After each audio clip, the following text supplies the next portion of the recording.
Mediacorp has launched the CNA Green Plan, an island-wide campaign to spread awareness of sustainability issues. These include the impact of climate change on Singapore, energy consumption, and securing a sustainable future for the country. The first phase includes a series of public engagement activities held online and on the ground. The activities are centered around the 5 pillars of the Singapore Green Plan 2030, which includes green economy, resilient future, and energy reset. The on-ground activities will begin next month and include nature trails and a farming boot camp. These challenges will be filmed and packaged into a 5-part series. For the online activities, people can create and post content on their social media platforms for a chance to win prizes. Mediacorp personalities will also feature over the course of these activities. What we're trying to do is create a national movement to get people to make small, sustainable steps, to make small behavior modifications that they could sustain for a long period of time. And I guess if everyone does it, and we see that our friends and neighbors do it, we'll do it as well. And that will sort of have an add-on effect. Mark joins us live. He's executive producer for CNA's Green Plan Challenge.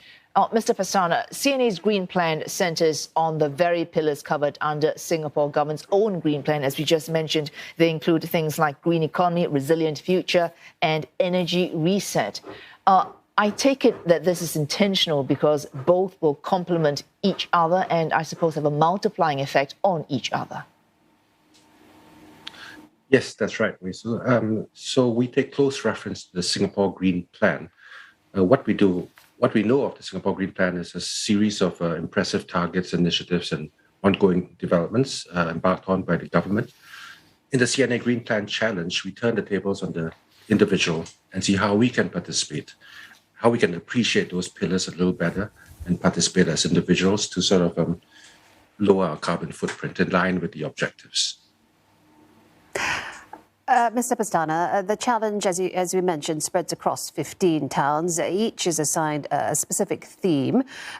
Give us a sense of how you came up with this format and how do you know when your targets are achieved? We came up with a selection of 15 towns. 15 towns because we wanted to span the activities across the island and all the various regions of the island. We also were careful to pick towns that had certain attributes in terms of infrastructure where we could tap on. For example, in the city nature activities, we looked at towns that had close proximities to nature parks so that residents in our challenges and social experiments could discover the vast variety of biodiversity that exists just in their backyards. And on other examples, we picked a town that had a lot of generous access to public transport and lots of covered walkways and cycle paths, and that would encourage participation in a walk, cycle, ride type activity in one of the challenges. Mr. Pestana, you mentioned these challenges. These will take place as part of this Green Plan. So immediate things, for example, you mentioned nature trials, farming boot camp. But I dare say the greater hope is that individuals and communities will go beyond just this Green Plan and do go further in their lives to keep this as part of how they want to live. That's exactly correct. So this isn't just a TV series. It's a nationwide campaign, and dare I say, it's a movement to sort of encourage, well, we sort of show people how they can take small steps, appreciate what the pillars are, and to do those steps in a prolonged manner.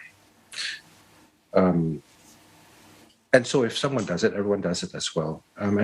It's not just in our on-ground challenges that this takes place. Residents across Singapore can participate in a digital challenge to show what they can do to be part of that sustainability movement and to reduce their carbon footprints. Well, thanks so much for all that. Mark Pestana, executive producer for CNA's Green Plan Challenge.